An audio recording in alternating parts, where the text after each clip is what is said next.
오늘부터는 시편 119편을 살펴보려 합니다. 시편 119편은 1편이나 19편과 함께 토라시로 분류됩니다. 토라시라고 하는 이유는 시에 율법 혹은 율법과 관련된 용어가 무수히 등장하기 때문입니다. 하지만 1편이나 다른 알파벳 시편처럼 지혜시로 분류되기도 합니다. 지혜시라는 것은 이 시가 특정한 지혜를 뽐내듯 작성되어 있기 때문입니다. 시편 119편은 성경에서 가장 긴 시편이며 절수만 176절입니다. 이것은 각 연마다 8절씩 있는데 이런 연이 22개 있기 때문에 그렇습니다. 22개의 연이 된 것은 히브리어 글자가 22개 있기 때문인데 119편은 히브리어 글자 하나당 한 개의 연을 구성하고 그 한 개의 연 안에 같은 히브리어로 매 행을 시작하고 있습니다. 히브리어는 알렙, 베트, 김멜 이런 순서인데 우리가 보는 한글 성경은 이러한 히브리어를 한글로 번역했기 때문에 같은 히브리어 첫 글자로 시작한다는 것을 확인하기 어렵습니다.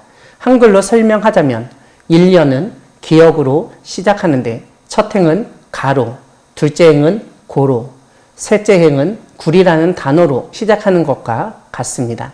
이렇게 기역으로 시작하는 행 8개가 모여서 한 연을 이룹니다. 2연은 당연히 니은이고 3연은 디귿 이런 순서입니다. 그렇기 때문에 오늘부터 하루에 8행 즉 한 연씩 살펴보도록 합니다. 오늘 우리가 살펴보는 시편 119편 1절에서 8절까지는 모든 절이 히브리어 알렙으로 시작합니다. 한글 성경에서는 확인하기 어렵지만 시편 1편과 동일하게 히브리어 아쉬레라는 말로 시작합니다. 이 아쉬레는 복이 있다는 말입니다. 한글 성경은 맨 뒤로 옮기고 있습니다. 우리가 잘 알듯 시편 1편은 이 말이 제일 먼저 나온다는 점을 한글로도 잘 옮기고 있습니다. 즉, 복 있는 사람은 이라고 하였는데 오늘 본문도 거의 동일합니다. 시인은 제일 먼저 복이 있다고 언급하는 사람은 행위가 온전하여 여호와의 율법을 따라 행하는 자입니다. 여기서 우리가 주목할 점은 행위가 온전하다는 말입니다. 이것은 다른 사람으로부터 흉한 말을 듣지 않는 것, 흠없는 행동을 의미합니다. 이렇게 흠없는 행동을 할 수 있는 이유는 다름 아니라 하나님의 율법을 따라 행하기 때문입니다. 이것을 거꾸로 이해한다면 하나님의 율법을 따라 행하지 않기 때문에 사람들은 온전하지 못하고 흠이 생기는 것입니다. 그래서 사람들에게 책 잡히고 흉을 보게 되는 것입니다.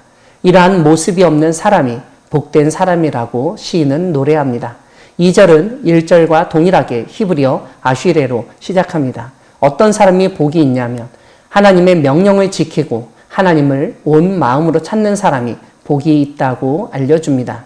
한글 성경에서는 하나님의 증거를 지키고 전심으로 하나님을 구하는 자라고 되어 있습니다.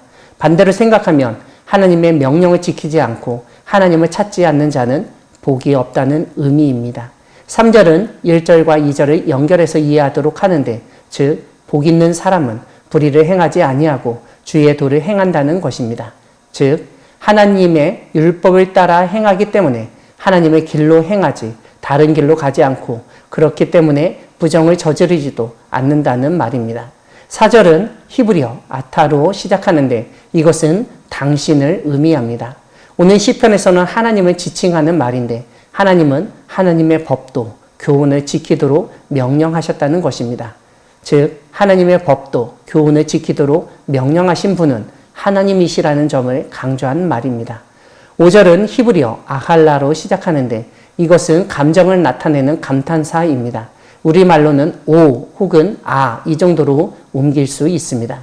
시인은 하나님이 자신의 길을 굳게 정하셔서 하나님의 율례를 지키게 해달라고 간구하고 있습니다. 이러한 간구를 통해서 우리는 시인이 하나님의 말씀을 지키지 못하는 위험에 노출되어 있음을 추정할 수 있습니다. 6절은 아즈로 시작되는데 때를 의미합니다. 시인은 주의 모든 계명을 지킬 때에는 부끄러움을 당하지 않을 것이라고 언급합니다. 즉, 위험 속에서도 하나님의 말씀을 지키려는 의지, 하나님의 말씀을 따르지 않아서 겪을 부끄러움을 피하려는 의지를 보여주고 있습니다. 7절에서 시인은 하나님이 의로운 판단을 내리실 때 정직한 마음으로 감사하겠다고 노래합니다. 마지막 8절에서 시인은 주의 율례를 지키니 버리지 마시기를 다시 한번 간구하고 있습니다. 사랑하는 광야교회 성도 여러분, 하나님은 복을 주시는 분이십니다. 오늘 시에서 시인은 이 세상 사람들이 말하는 복과 다른 신앙의 복을 알려줍니다. 무엇보다 우리의 복은 하나님의 말씀대로 행하는 것임을 깨닫게 합니다. 비록 이 세상이 알려주는 성공 비결과는 다를지라도 내가 손해보고 희생당하는 일이 있더라도 하나님의 말씀을 지키고 하나님을 찾아 온전히 행함으로써 참된 복을 누리는 우리 모두가 되기를 소망합니다. 아멘.